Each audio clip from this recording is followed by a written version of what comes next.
53 सीटों पर उम्मीदवारों की घोषणा की है, उनको देखते हुए क्या कुछ कहा जा सकता है? कुछ चेहरे रिपीट किए गए, लेकिन कई चेहरे ऐसे हैं जो नए सामने आए हैं। एंटी इनकम्बेंसी को कम करने की कोशिश के रूप में भी इसे कांग्रेस की देखा जाएगा। और साथ ही साथ क्या देखते हैं आप इस सूची को देखते हुए?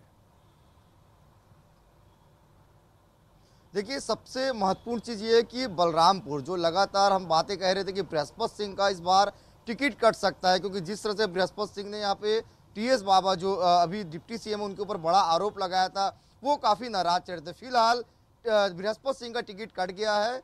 अब उनकी जगह जो है अजय तिर्की जो महापौर है अंबिकापुर के, उनको जो है टिकट दिया गया है बृहस्पति सिंह की जगह। अजय तिर्की वो व्यक्ति है जो टीएस बाबा के काफ़ी करीबी माने को वहाँ से मौका दिया।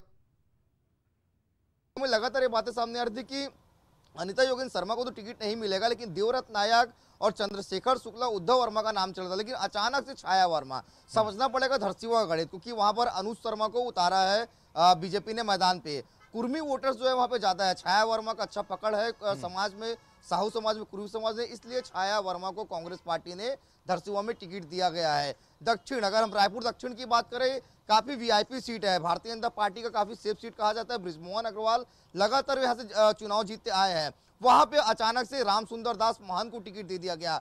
हिंदू काट कैसे काट किया जाए, इस कारण रामसुंदर दास, क्योंकि गौ सेवा आयोग के अध्यक्ष है और महंत भी है। अगर हम बात करें हिंदुत्व में तो काफी अच्छी पकड़ उनकी मानी जाती है, इसलिए रामसुंदर दास को दक्षिण विधानसभा से उतार दिया गया है। रायपुर, अगर हम ग्रामीण की बात करें, सत्यनारायण शर्मा ने पहले ही कह दिया था मैं चुनाव नहीं लड़ूंगा, इस कारण से उनके पुत्र पंकज शर्मा को वहां से उतारा गया है।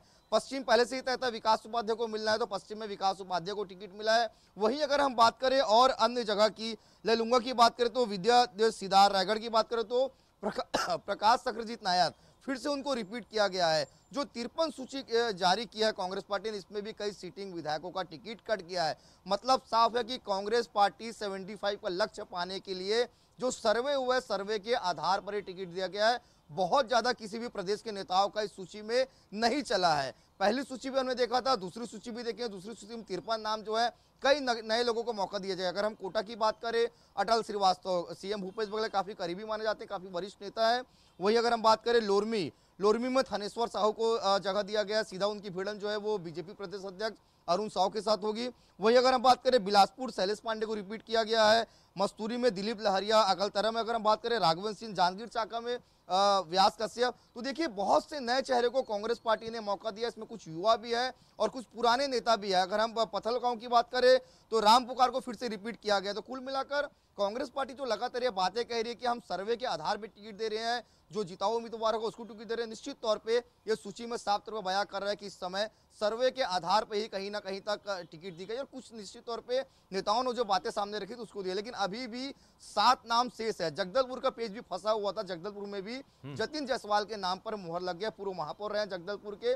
निश्चित तौर पे कांग्रेस पार्टी चाहती है कि 75 का लक्ष्य हम पार करें, और जो अभी परिस्थिति बन रही है छत्तीसगढ़ में, वर्तमान राजनीतिक परिस्थिति बनी, उसके अनुसार जो है ये टिकट वितरण कहीं ना कहीं देखने को मिल रहा है। बिल्कुल, जैसे कि आपने 3-4 नाम बताए, छाया वर्मा का नाम है, जगदलपुर से सीट से भी आपने नाम बताया, यहाँ भी पेंच फंसा हुआ था। और आप एक और नाम बता रहे हैं, हिंदू कार्ड खेलने की कोशिश ब्रजमोहन जी के सामने की गई है और वो महंत है। तो कुल मिलाकर क्या जातिगत समीकरण देखा जाए या फिर सर्वे को आधार देखा जाए, किस तरह की चीज़ों का पालन किया गया, या परफॉर्मेंस उनकी कम रही है पिछले चुनाव में, ये सब चीज़ें देखी गई? क्योंकि आप कह रहे हैं कि नेताओं की नहीं चली है।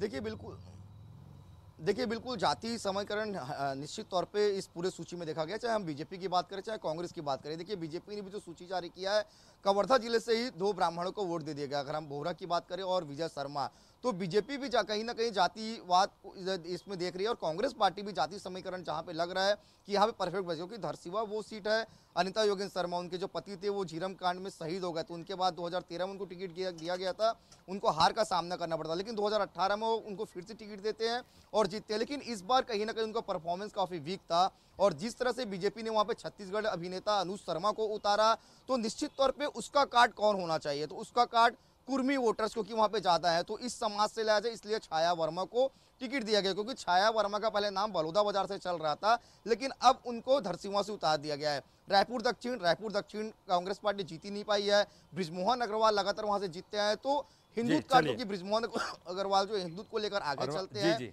तो उसका कार्ड क्या होना चाहिए, इसलिए राम सुंदर दास, क्योंकि